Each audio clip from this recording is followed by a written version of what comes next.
is the post 9/11 GI Bill. What that gives veterans, and in some cases dependents, the benefit can be transferred in a limited way depending on your length of service. It gives them the opportunity to be paid a benefit equal to the highest state tuition and fees at a public four-year institution. Now, that's not limiting you if you're a veteran to a public institution. It just means if you're going to a school in Virginia, the VA has a chart of the maximum tuition and fees which it will pay. Now, private institutions or public institutions can voluntarily participate in what's called the Yellow Ribbon Program, where the school will say, we will pay X amount of what's not covered under post 9/11 GI Bill on your base tuition rate. Then the VA says, we'll match that up to 50%. So it's possible that a veteran can be completely covered for the cost of college under the post 9/11 GI Bill. So it's an extraordinarily generous benefit. It's the most generous benefit program under the GI Bill that there has ever been. It's also being run side by side with the Montgomery GI Bill, with other forms of benefits such as VEAP that apply to only certain veterans. It's a bill with a lot of moving parts. It also allows a veteran student, under some circumstances, to get a housing allowance. But the housing allowance is paid and a book stipend is paid to the veteran student, but tuition and fees are paid to the institution. Under the Montgomery GI Bill, it was just paid to the student. So the VA had to put together a completely new computer system that they are still in the process of redesigning and rolling out in stages. It had to work with institutions of higher education and the national associations, with the state approving agencies who work with the VA and with institutions, work with the Veterans Association. So it's been a very, very complicated program to administer, and I think that has to be stated up front. Administration has been slow. It has been, you've seen the news stories about veterans not getting their checks, schools not getting paid, incorrect amounts being issued to veterans, and the VA recouping benefits from students after they had to, at the direction of Secretary Shinseki himself, administer a emergency advance so veterans weren't left out, in some cases, close to eviction.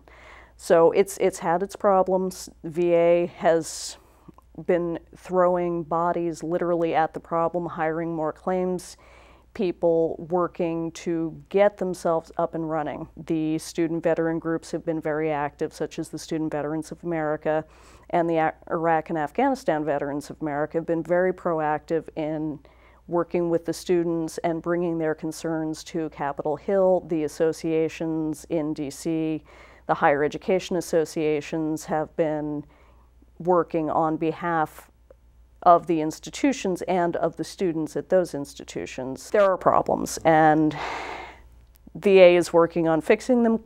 Congress is quite aware of them. The Senate Committee on Veterans Affairs is also looking into it, as is the House Committee. So there's attention being paid to the program and to the logistical hurdles.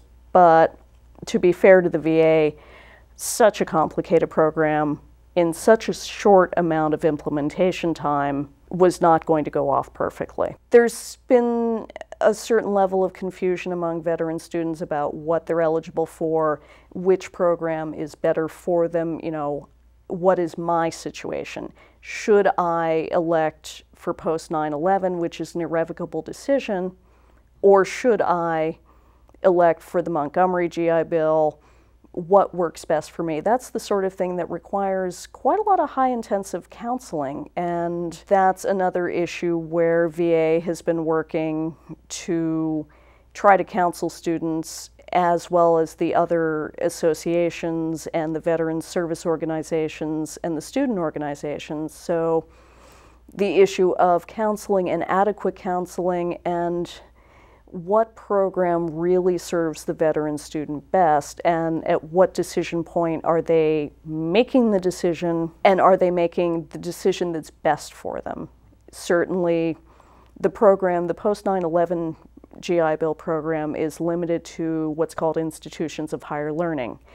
So there has been some concern among other institutions, such as, for example, a truck driving school, or a school that is a school but is not an institution of higher learning, that this leaves them out. And the original GI Bill was not designed that way. And there's some contention that, well, why aren't we in it too?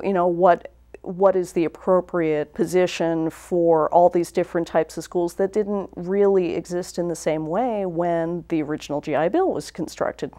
So there's an issue of both philosophy and implementation, because if you have veterans who think, well, this is good anywhere, right? And they enroll at a school that isn't covered, don't fully understand it, don't understand what they're getting from VA in terms of communications, it gets messy. And the issue of online learning is also one that has become fairly problematic in terms of the online students do not get the housing allowance.